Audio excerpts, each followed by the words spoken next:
Meus irmãos, vamos abrir a palavra de Deus na epístola do apóstolo Paulo aos Filipenses.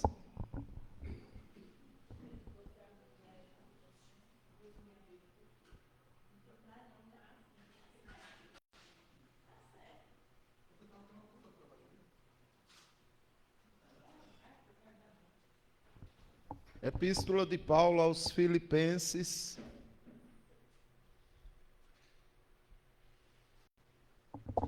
Capítulo 4.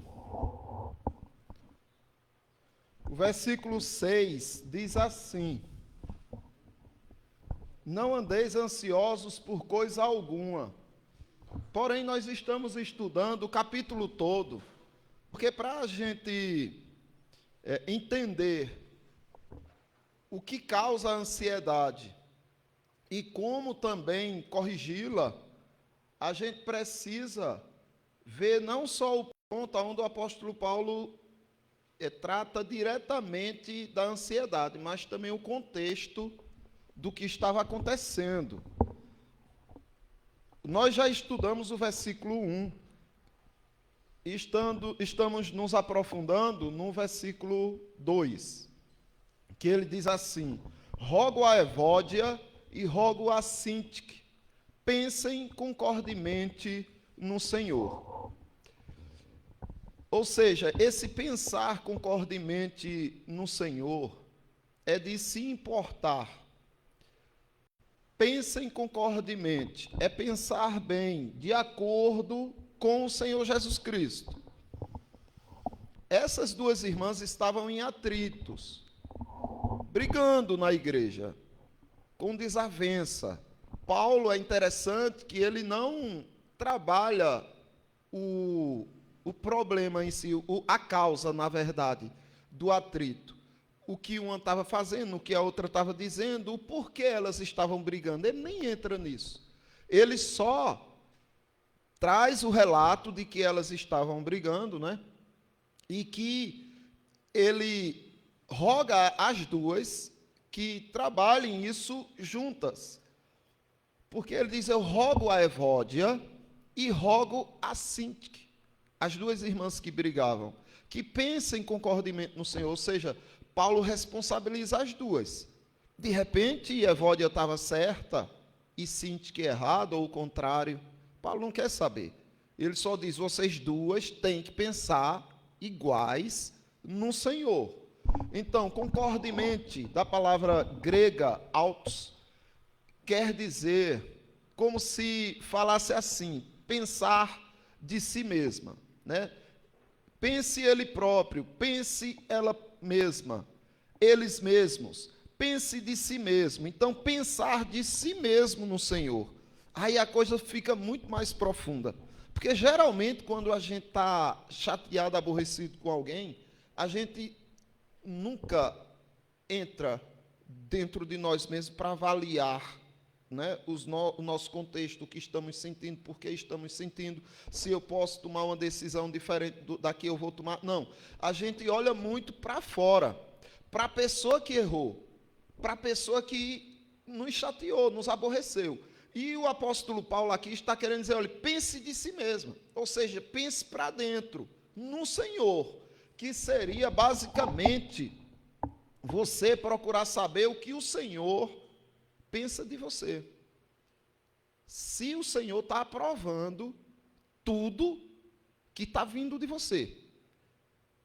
A sua crítica ao erro da irmã, do irmão, o Senhor aprova essa crítica. O Senhor aprova a decisão que você tomou. O Senhor aprova os sentimentos que estão sendo produzidos por causa do erro dessa irmã ou desse irmão. Ele aprova, ou seja, pense de si mesmo no Senhor, pense para dentro, não é? Pense de si mesmo como o Senhor pensa de você.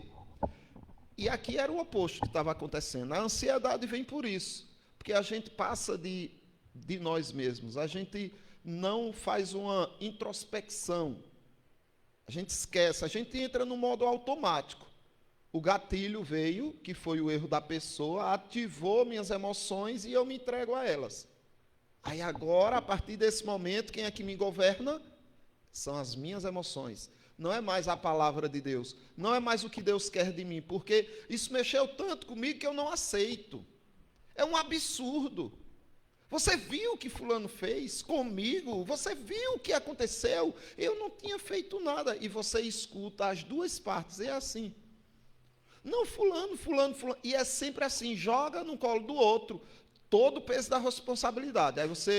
Aí você escutou um lado, aí você diz, pronto, eu já sei agora como fulano errou com essa pessoa. Agora eu vou tomar satisfação com fulano e vou mostrar que fulano errou feio com essa pessoa. Aí o que é que fulano faz? Não foi bem assim. Aí joga tudo no colo da outra. Então, tem duas santas, né? Uma se olhando como santa, a outra se olhando como santa, um se olhando como santo, o outro se olhando como santo. Mas, quando olham para fora, olha como demônio para o outro, e o outro olha como demônio. Então, são o quê, na verdade? Não é? Mas Paulo, observe que não entra nesse joguinho de saber quem é o certo, quem é o errado, o que fez, o que não fez. Você pode entrar depois, para corrigir, não é? Para instruir, para que não se repita. Mas o ponto principal do apóstolo Paulo aqui é, olha, vejam o que vocês podem fazer de si mesmas para que isso mude. Cada uma pensava de si diferente do que o Senhor Jesus pensava delas. E como dá para a gente chegar a essa conclusão? Né? Paulo está exortando as duas. Se ele está exortando as duas, é porque as duas estavam erradas. Mas por que elas estavam erradas? Aí Paulo diz, porque vocês precisam pensar concordemente no Senhor. Não, mas foi ela que fez. Tudo bem, ela fez e está errada, mas você não está pensando como o Senhor quer que você pense. Aí você passou também a estar errada. Seria isso. Se achar o certo, o melhor e o que mais conhece. É sempre assim. Não, eu estou certo, fulano está errado. As duas partes dizem isso. Não, porque eu sei o que aconteceu. Então, é o mais certo, né? É o certo da história. É o que mais conhece do que aconteceu. Mas essa postura de achar que é o certo é uma postura arrogante. Aí você já passou a estar errado. Você passou a ser presunçoso.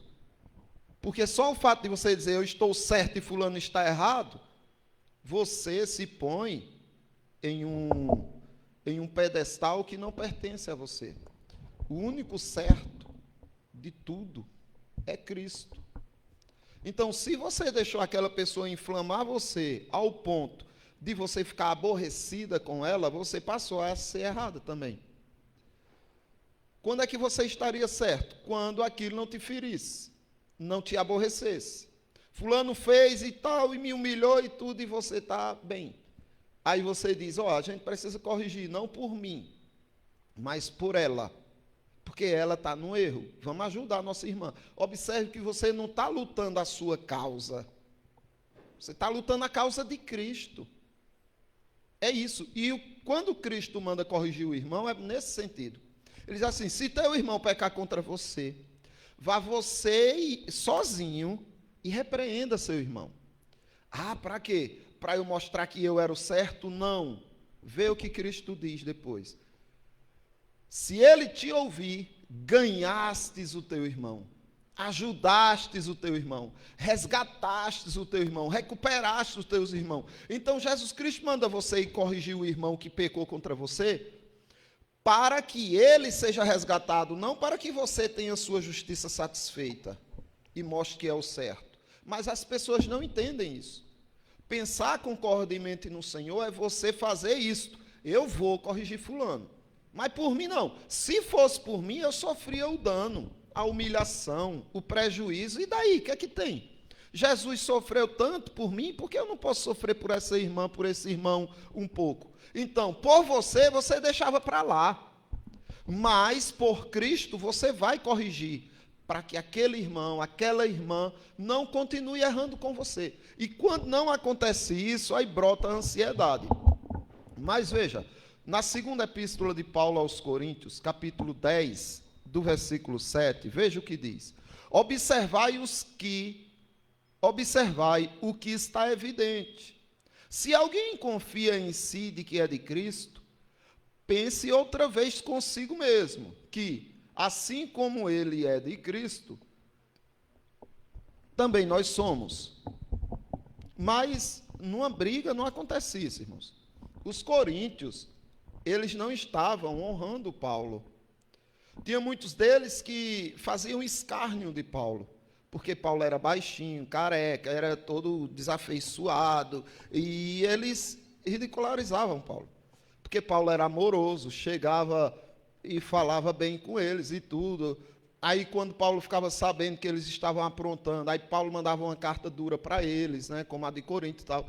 Aí eles, na presença ele é fraco, longe ele é todo cheio de autoridade. Aí Paulo disse, olha, não me façam chegar aí e exercer a autoridade que eu tenho em Cristo não, de punir vocês, de usar a vara com vocês. Então, eles não estavam reconhecendo Paulo, sendo injusto com Paulo.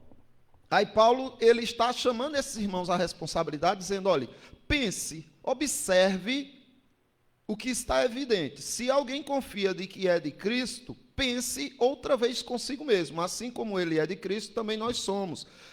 E a pessoa não pensa isso. Quando o irmão em Cristo ou a irmã em Cristo erra, a gente fica tão ansioso que a gente acha que só nós somos de Cristo. Que aquela irmã não. Não, ali é tudo menos de Jesus. Ali não. Então, nós começamos a nos ver como pertencentes a Cristo, estamos em Cristo, e o outro não. Aí Paulo está dizendo, pense direitinho. Porque se você considera que é de Cristo, veja que nós também somos. Então, cuidado com o juízo que você faz. Cuidado com o comportamento que você vai ter, com as escolhas que você vai fazer. E aí, meus irmãos, pensar segundo a graça de Deus, esse é o caminho. Essa é a solução. Eis o segredo para se conhecer como Jesus nos conhece. Aos Romanos, Paulo escreve, capítulo 12, versículo 3. Porque pela graça que me foi dada, digo a cada um dentre vós que não pense de si mesmo além do que convém. Antes pense com moderação, segundo a medida da fé que Deus repartiu a cada um. Então, pense com moderação, com cuidado, não se ache não. Pense de acordo com a medida da fé que foi dada por Deus a você, que Deus repartiu. Mas isso não acontece. Muitas vezes a pessoa quer ser o melhor, quer estar acima, quer estar à frente, quer fazer tudo, acha que o que o outro faz é chato, é feio, não presta, mas o que eu faço... Então, nós precisamos ter cuidado com isso. Porque, muitas vezes, aquela pessoa que está fazendo tão pouquinho, ou que fez de um jeito até atrapalhado, que mais prejudicou do que ajudou, muitas vezes ele está dando 100% dele, tentando fazer o melhor dele para Cristo, 100% da capacidade que ele tem ali. E você está fazendo tudo perfeitinho, porém, você tem a capacidade de fazer muito mais. Nesse caso, Deus olha para essa pessoa que fez todo atrapalhado, mas que deu o máximo dele, como que sendo agradável aos seus olhos e você desagradável. Porque você deu migalhas e ele deu tudo que tenha. Como a viúva lá, não é? Que deu moedinhas e Jesus Cristo disse, ela deu mais do que esses ricões aí que depositavam fortunas no gasofilaço. Porque ela deu tudo que ela tinha. Era pouquinho, mas era tudo que ela tinha. E eles não, deram o que sobrava da renda deles. Então, vamos ter cuidado. A ansiedade, ela vem por causa disso, porque nós não nos estudamos. Nós estudamos a Cristo e estudamos o outro, mas nunca a nós mesmos. Aí a gente não consegue pensar concordemente no Senhor. Tá bem, irmãos? Jesus te conhece, mas as distrações podem estar tornando ele obscuro para você, e você não está conhecendo, certo? Ele conhece você muito bem, sabe que você quer servi-lo, adorá-lo, cultuá-lo certinho, porém existem muitas distrações que fazem você perder o foco nele, para olhar para o lado, para os irmãos, que fazem com que você não o enxergue tão bem. Então vamos cuidar, não é, de nós mesmos, cuidar da nossa vida. Cada um cuidando de si e um ajudando o outro. Quando for para a semana, se Deus assim permitir, a gente vai ver um pouquinho de Jó, não é? Jó, o que fazia com que Jó desconhecesse o Senhor e a si mesmo. Porque no final do livro, Jó disse: agora eu te conheço. Antes não. Era uma coisa meio abstrata, distante. Mas agora eu te conheço. Pô, então ele não conhecia antes, não? Se ele não conhecia antes, o que era que impedia ele de enxergar, de ter o conhecimento? E o que foi que fez com que ele tivesse conhecimento? Então nós vamos ver para a semana, tá bom? Dúvidas, questionamentos, acréscimos? Tem uns microfones aqui, fiquem à vontade. Então vamos orar ao nosso Deus, não é? Pesta, pega o microfone e nos conduz em oração. Vê se esse está com pilha, porque tem um que... Então pega esse.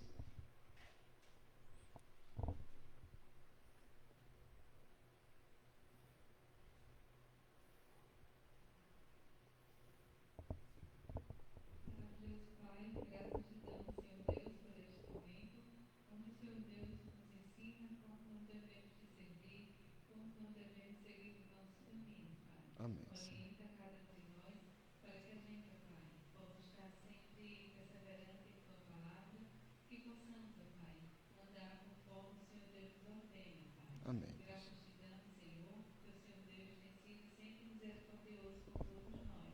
Amém. Ajuda-nos, Pai amado, para que possamos depositar em Ti toda a nossa confiança, Pai. Amém. Agradecemos a Ti por todas as coisas, em nome de Jesus. Amém. Amém, Senhor. Pronto, irmãos, podem se cumprimentar. Estejam todos em paz.